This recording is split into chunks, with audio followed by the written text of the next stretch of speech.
In June, I went through another hair shed. So in this video, I'm going to talk to you guys about why I think it happened and whether or not the shedding has stopped. So let's get to it. I believe my last hair update for you guys was around May, where I did the video, my 1 year Minoxidil hair update, and I did a hair pull test for you guys in that video. And during that hair pull test, when I pulled the hairs out of my hair, I believe 2 hairs only came out of one side and 1 hair came out of the other.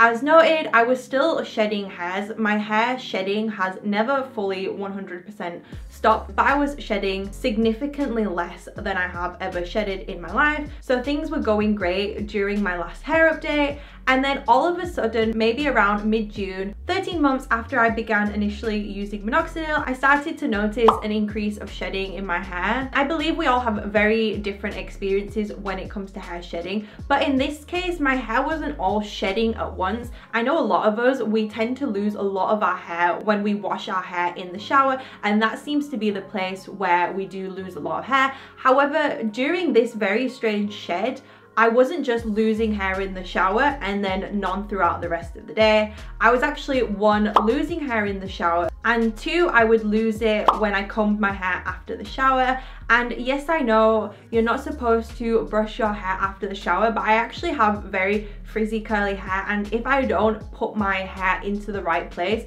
my hair kind of ends up getting really tangled. So it is best for me to just comb my hair. Each to their own, it depends what your hair type is.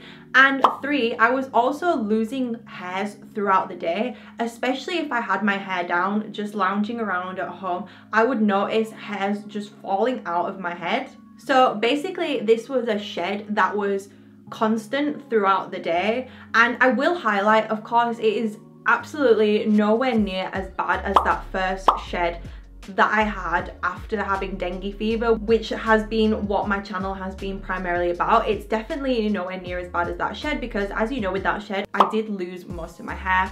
But this hair shedding was a lot more noticeable than usual, and if you do suffer from hair loss, then you do keep very good tabs on when your hair sheds, how much hair you're shedding. It's very easy for us to notice an increase in our hair loss because we're just so used to analysing our hair all the time, and it wasn't normal for me to just be losing so much hair constantly throughout the day, if that makes sense. So I knew something was up with my hair, but I had no idea what it was. So as you guys know, I'm back in England, and unfortunately I couldn't go to see my dermatologist before leaving Thailand because I pretty much had to isolate. My initial thought was that I had triggered some sort of telogen effluvium because, as some of you may know, my dog passed away at the end of April, and obviously that is a very stressful experience and it's very draining emotionally. But at the same time, I tried not to stress myself out too much in that situation. But I had a Google and I couldn't really find a lot about this online. It doesn't seem to be something that is documented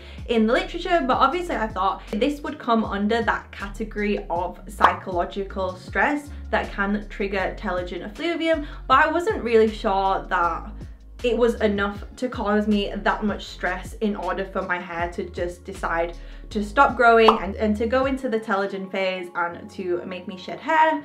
And if that was the case, then obviously I'm just very sensitive to telogen effluvium and my hair just falling out when my body comes under different types of stress, which again, you can't really write off. I believe that some people may be more prone to reacting to stress than others. That probably could be a thing. I managed to book a phone consultation with my dermatologist, and I told her everything that was happening with my hair, and she noted that the death of my dog probably wasn't severe enough to cause telogen effluvium. The stress would have had to have been severely psychological in order for that to happen, and I think crying over a dog for 2 days probably wouldn't have done that. I'm not too sure. However, she did note that this could be a second shed from the Minoxidil, as this does tend to happen at the 1 year mark. And yes, it was very close to the 1 year mark for me. My hair started shedding in June, so that was 13 months after I had started Minoxidil. She noted that it's just all part of the natural growth and shed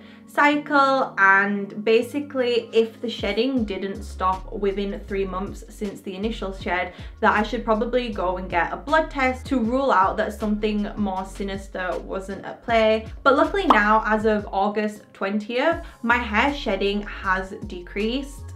way less hairs are coming out when I shower, when I brush my hair, and when I take my hair down at the end of the day. There's way less hairs in the bobble, so it does seem like the hair shedding has decreased. And I did just go through some type of increased shedding for 2 months, and luckily it has started to calm down. In regards to figures, I'm not going to throw out the number of hairs that I thought I was losing, because if there's one thing I've learned in regards to hair loss, is that it is impossible to track how many different hairs you lose, especially in a situation where I was just shedding hairs throughout the day.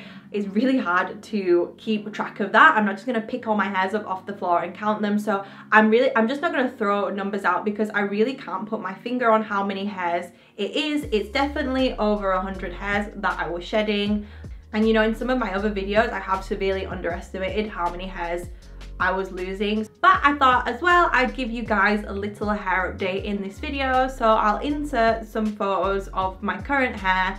And as of now, my hair seems to be growing back really well, and obviously you can see that that 2 months of shedding that I did have didn't really put a dent in my hair growth progress. You can still see that my hair is growing back thicker and it's looking strong, it's looking healthy.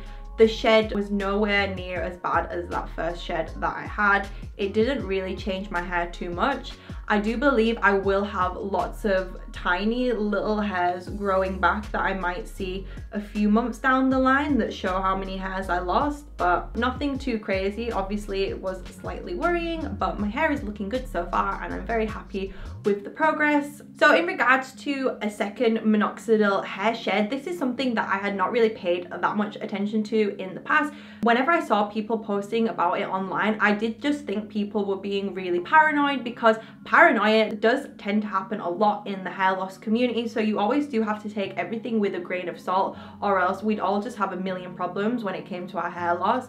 But after researching it a little bit more, I have seen a lot of people talking about having a second shed from minoxidil. However, other people's posts that I read, they didn't seem to have it after the 1 year mark. They seem to have it a lot sooner than that. So let me know if you guys have experienced a second shed in the comments below. If you're enjoying the content, be sure to subscribe to my channel, and if you found this video useful, be sure to give it a like, and I'll see you in the next one.